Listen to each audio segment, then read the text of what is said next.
சீமான திட்டுறதுக்கு திமுக sponsored channel 50 channel, அவங்களுக்கு அரசாங்கத்தோட இதை கொடுக்குறீங்க, விளம்பரங்களை எல்லாம் கொடுக்குறீங்க, கொடுத்து நீங்கள் வளர்த்து விடுறீங்க. நீங்களே பர்மனெண்ட்டாக ஆட்சியில் இருப்பீங்களா? திமுகவே பர்மனெண்ட்டாக ஆட்சியில் இருக்குமா? மாறித்தான் ஆகணும். மாறித்தானே ஆகணும். இது மக்கள் ஆட்சி இல்லையா? நீங்களே பர்மனெண்ட்டாக இருக்கணும்னா அது மன்னராட்சி. உங்கள் கட்சிக்குள்ளே மன்னராட்சியை கொண்டு வரலாம், ஜனநாயகத்துக்குள்ளே நீங்கள் மன்னராட்சியை கொண்டு வர முடியாது இல்லையா? அப்போது சீமான் சொல்கிறார் பெரியாரை குறித்து. ஏன்னா சீமானை அவருடைய நாம் தமிழர் இயக்கத்தில் இருக்கிறவங்களே எவ்வளோ தூரம் நம்ப முடியும் தெரியல. ஏன்னா இன்றைக்கி பெரியாரை அவர் விமர்சனம் பண்ணுவார், இன்னும் ஒரு மாதம் கழிச்சு பெரியார் தான் எனக்கு வழிகாட்டிப்பார். சரியா? அவர் பெரியாரை போற்றி பாடின ஒரு இது. அதனால அவர் நம்ம ஃபுல்லாக அவர் சொல்கிறத நம்ம சப்போர்ட் பண்ணுறதுக்கான விஷயங்களும் நம்மக்கிட்ட இல்லை. ஆனால் அவரை டிஃபெண்ட் பண்ணணும்ல, சீமானா டிஃபெண்ட் பண்ணணும்னா அவர் இப்படிலாம் சொல்லலை செய்யலைங்கிறதுக்கு டிஃபெண்ட் பண்ணுறதுக்கான எவிடன்சஸும் நம்ம கையில் குறைச்சலாக இருக்குது. அப்போது அந்த எவிடன்ஸ் பொதுவெளிக்கு வரணும்னா ஐயா பெரியாரோட எழுத்துக்களை பேச்சுகளை பொது உடைமையாக்குங்க, நாட்டுடைமையாக்குங்க. இல்லை இப்போ கருணாநிதியோட எழுத்துக்கள் பேச்சுக்கள் எல்லாத்தையும் கூட நாட்டுடைமையாக்கிட்டாங்க. அவர் மனைவியிடம் போய் காசெல்லாம் கொடுத்தாங்க, உங்களுக்கு பார்த்துருப்பீங்க செய்திகள். அப்படிங்கும்போது கருணாநிதியே ஆக்கின போது நீங்கள் ஏன் பெரியாரை வச்சு நீங்கள் வியாபாரமாக்குறீங்கல்ல, அந்த வியாபாரத்தை நிறுத்திடுங்க. நீங்கள் 100 வருஷம் சம்பாதிச்சிட்டிங்க அவர் பேரை சொல்லி பொதுவெளியில் போடுங்க. அப்போ தான் யாராக இருந்தாலுமே அதுக்கு பெரியார் இப்படி பேசினாரா இல்லையான்னு சொல்லி அது அகேன்ஸ்டாவோ இல்லை அவரை சப்போர்ட்டிவாவோ அப்போ தான் அது கருத்து சொல்லக்கூடிய ஒரு சூழலை இந்த திமுக அரசாங்கமும் பெரியாரிஸ்டுகளும் உருவாக்கணும்னா அவருடைய எழுத்துக்களையும் பேச்சுக்களையும் நாட்டுடைமையாக்கணும். அப்படி கேட்டா அதிமுக ஆட்சிக்கு வந்ததுன்னா பெரியாருடைய கருத்துக்களை பொது உடைமையாக்கப்படுமா?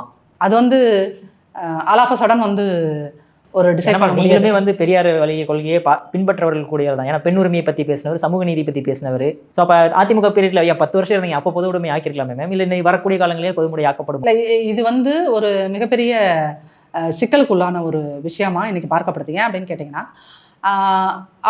வீரமணி அவர்கள் இதை ஒரு தன்னுடைய தனி சொத்து மாதிரி அதை வச்சு பார்த்துக்கிட்டு இருக்காரு. இந்த தனி சொத்து பொது உடைமை ஆக்கிறதுல அவருக்கு பல்வேறு சிக்கல்கள் இருக்குதுன்னா, ஸோ ஆனால் குறைந்தபட்சமாக அவர்கிட்ட ஒரு பேச்சுவார்த்தை நடத்த முடியும். ஏன்னா அதுக்குடைய உரிமைகள் எல்லாம் அவர் கையில் இருக்கனால அது குறைந்தபட்சம் அதனுடைய பேச்சுவார்த்தை நடத்த முடியும். ரெண்டாவது பெரியாரிஸ்டுகள் அவருடைய எழுத்துக்களை பொதுவெளியில் கொண்டு வைக்கிறது தான் பெரியாரை போற்றுவதற்கோ இல்லது அவரை தூற்றுவதற்கோ பதில் சொல்வதற்கோ வழி இருக்கும் அப்படிங்கிறத அவங்க அதை புரிஞ்சுக்கணும். அதிமுக பீரியடில் அது பாசிபிளாக செய்ய முடியும் அப்படின்னா அது மிக நிச்சயமாக செய்வார்கள். ஆட்சிக்கு அடுத்த முறை ஆட்சிக்கு நாங்கள் முதல்வர் மாதிரி சட்டமன்றத்தில் போய் உட்காந்து டெய்லி போக மாட்டோம், அடுத்து எங்கள் ஆட்சி தான் 7வது முறையாகவும் நாங்கள் தான் வருவோம் அப்படின்னு சொல்லிட்டு மக்கள் நீங்கள் ஏற்கனவே 6வது முறை எங்களுக்கு 7.5 போயிடுச்சு, அதனால் வீட்டுக்கு போயிட்டு வாங்க, அந்த தடவை அது இவர்களுடைய இந்த போக்கே அவங்களை அனுப்பிச்சி விட்ருன்னு வச்சுக்கோங்களேன்.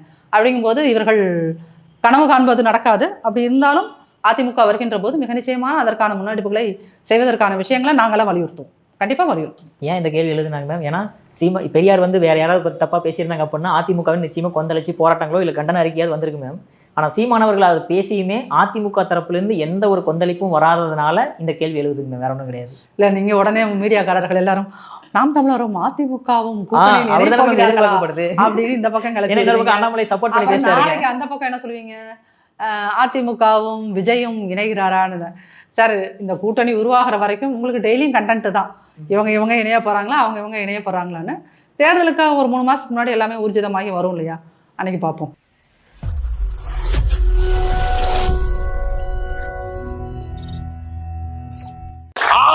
பெரியார் என்னது பெரியார் தான் சமூக நீதி நிலைநாட்டினார். என்ன சமூக நீதி? எந்த சமூகத்துக்கு நீதி? அவன் சாத்திரத்தை நாங்க மூத்திரத்தை கொஞ்சம் தூர போட்டு போயிட்டே இருந்தான். கடந்து உன்னையே சூத்திரன் விட்டு போறேன்னு என் மனைவி நான் இருக்கும் போது இன்னொரு ஆண்மகனோட இச்சைப்பட்டு உற வச்சுக்கிட்டு அதை குற்றம் என்று கருதக்கூடாதுன்னு மாநாட்டில் தீர்மானம் போட்டது. இது பெண்ணை உரிமையில வருதா? கற்பப்பையை அறுத்து வீசு. நீ எதுக்கு புள்ள பத்துக்கிற? கற்பப்பையை அறுத்து வீசு என்று பெரியார் சொன்னார் பெண்ணிய சுதந்திரத்துக்காக. நீ சுதந்திரமா இரு என்று சொன்னார் என்றீங்களே. உங்க பொண்டாட்டி எல்லாம் 2-3 புள்ள பத்திருக்காங்களே, ஏன் கற்பப்பையை அறுத்து வீசல? இப்ப உங்க பெரியார் சொன்ன சுதந்திரத்தோட உங்க மனைவியில நீங்க வாழ வைக்கலையா? Enjoyment without responsibility. பாசத்தை காட்டுறதுக்கு எவனாவது பிள்ளைய பெறுவாங்க, அவனுக்கு மகிழ்ச்சி வேணும், அதனால உறவு வச்சுக்கிட்டா அதுக்காக அந்த பெண்ணை தூக்கி சுமக்கணுமா என்ன? அப்படியே போயிட வேண்டியதான். அப்படின்னா உனக்கு என்ன பிரச்சனை? நாங்க பெரிய புராணம் பாடினால் உனக்கு பிடிக்கல, அதே மாதிரி நீ பெரியார் புராணம் பாடினா எனக்கு பிடிக்கல. இன்னைக்கு அம்பேத்கர் விருது கொடுக்கின்ற ரவிக்குமார் எம்பி விழுப்புரம் எம்பி இருக்கார் இல்லையா, சீமான் வாய் வார்த்தையாக பேசுகிறார். ரவிக்குமார் பெரியாரை ஒரு காலத்தில் காலச்சோடுன்னு பத்திரிக்கை, அப்புறம் அவரை மணற்கேணி பதிப்பகம்லாம் நடத்துறாரு. பெரியாரை பலவாறு இழிவுபடுத்தி பேசிய ரவிக்குமாருக்கு நீங்க அம்பேத்கர் விருது கொடுக்குறீங்க, சரிங்களா? இன்னைக்கு திமுகவோடு கூட்டணி சேர்ந்திருக்கின்ற விசிக தலைவர் தொல் திருமா அவர்கள் 90களின் இறுதியில் மேடைகள்ல எல்லாம் பெரியாரை அவரை மாதிரி விமர்சனம் பண்ணது யாரும் இல்லை சார். அன்னைக்கு இந்த அளவுக்குலாம் வீடியோ கேமராஸ் இல்லை, ஃபோனில் செல்ஃபோனில் கேமரா இல்லை. அப்போது நீங்கள் சீமான் பேசுகிறார் அப்படின்னா நான் பர்சனல், நான் அதிமுக பர்சன் இல்லாமல் நடுநிலையாக நான் சொல்கிறது என்னென்னா, சார் பெரியார் இப்படி பேசியிருக்கார் ஒரு விஷயத்த, பேசல விஷயத்த நான் எப்படி சார் தெரிஞ்சுப்பேன்? பெரியார் எழுதிய புத்தகங்களை நீங்கள் பொது உடைமையாக்குங்க. அவர் குடியரசில் என்ன பேசினாரு, என்ன எழுதியிருக்காருங்கிறத அந்த அது அத்தனையும் நீங்கள் பொது வெளியில் வச்சா தானே சார் நான் தேடி போய் எடுத்து படிக்க முடியும். பாணிமுத்து ஐயா பெரியார் பற்றி அவர் பேசின பேச்சுகள் அத்தனையுமே தொகுத்திருக்காரு. அந்த புத்தகங்கள் எனக்கு இன்றைக்குமே நீங்கள் புக் ஃபேர் பண்ணால் கிடைக்க மாட்டேங்குது. அப்போ நீங்கள் ஏன் பெரியாரை நீங்கள் ஏன் இவ்வளோ மர்மமான அவருடைய எழுத்துக்களையும் அவரோட பேச்சுகளையும் ஒரு செட் ஆஃப் பீப்புளுக்கு மட்டுமே கிடைக்கிற மாதிரி ஏன் அதை ரகசியமாக வச்சுருக்கீங்க? திராவிட கழக தலைவர் ஐயா வீரமணி ஐயா, ஏன் அதை நீங்கள் பெரியார் பொது சொத்தா இல்லையா? பொது சொத்தா. வீரமணிக்கு மட்டும் அவர் சொத்து இல்லை, பொது சொத்து தானே. அந்த திடலுக்கு மட்டும் அவர் சொந்தக்காரரா? இல்லை, பொதுவாக ஒட்டுமொத்த இந்தியாவுக்கும் உலகத்துக்கும் அவர் பொது சொத்து. அப்படிங்கும்போது அவருடைய சிந்தனைகளை மற்றவங்க படிக்கணும், கேட்கணும் அப்படின்னா அவர் எழுதிய விஷயங்களை நீங்கள் பொதுவில் வச்சாதான் பெரியார் இந்த டாப்பிக்கில் இப்படி சொன்னாரா இல்லையான்னு இப்போ நான் படித்து அதை சொல்லணும்னா எப்படி சொல்ல முடியும்? அப்போ சீமான் அவர்கள் இப்படி விமர்சனம் பண்ணுறாரு அப்படின்னா அவர் கையில் இன்னைக்கு ஆமாம் பெரியார் இப்படிலாம் பேசியிருக்காருங்கிறதுக்கு ஒரு டாக்குமெண்ட் இருக்கு, சரிங்களா? இன்னைக்கு இருக்கிற ஜென்ரேஷன் எல்லாத்துக்குமே sir they need evidence for everything, சரியா? சும்மா வாய்ப்போக்கில் ஒருத்தவங்க சொல்கிற முழுசான வார்த்தைகளை நம்புறதுக்கு யாருமே தயாராக. இது ஐடி காலம், இன்ஃபர்மேஷன் டெக்னாலஜி ரொம்ப ஓக்கோன்னு வளர்ந்துருக்க காலம். இப்போது நான் சொன்னாலும் சரி, நீங்கள் சொன்னாலும் சரி, எல்லாத்துக்குமே அதுக்கு எவிடன்ஸ் வேணும். சும்மா போகிற போக்கில் அடிச்சு விட்டு போக முடியாது. இது நியூஸ் பேப்பர் காலம் கிடையாது. அப்படிங்கும்போது இப்போ சீமான் இப்படி சொல்லியிருக்கார் அப்படின்னு சொல்லி இப்போ அவங்க தரப்பில், நாம் தமிழர் தரப்பில் இந்த விமர்சனங்கள்லாம் எவிடன்ஸ் எல்லாம் எடுத்து போட்டிருக்காங்க. அதுக்கு மறுப்பு தெரிவிக்கிறதுக்கு நீங்கள் திடல்காரர்களாக பெரியாரிஸ்டுகளாக இருந்தாலும் சரி, திமுகவில் பெரியாரை சின்சியராக ஃபாலோ பண்ணுற ஒரு 0.1% ஆட்கள் இன்னமும் இருக்கிறாங்க. மீதி 99.9 வந்து எல்லாம் கரப்டட் அண்ட் கல்பிரிட்ஸ், அப்படிதான் சொல்லணும், கரப்டட் அண்ட் கல்பிரிட்ஸ். அந்த 0.1% ஆட்கள் அதை நிரூபிக்கணுமா இல்லையா?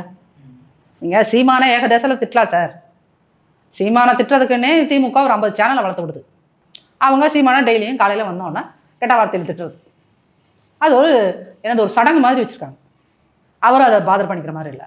அப்போ அரசியலை நீங்கள் எப்படி கேவலமாக கொண்டு போகிறீங்க?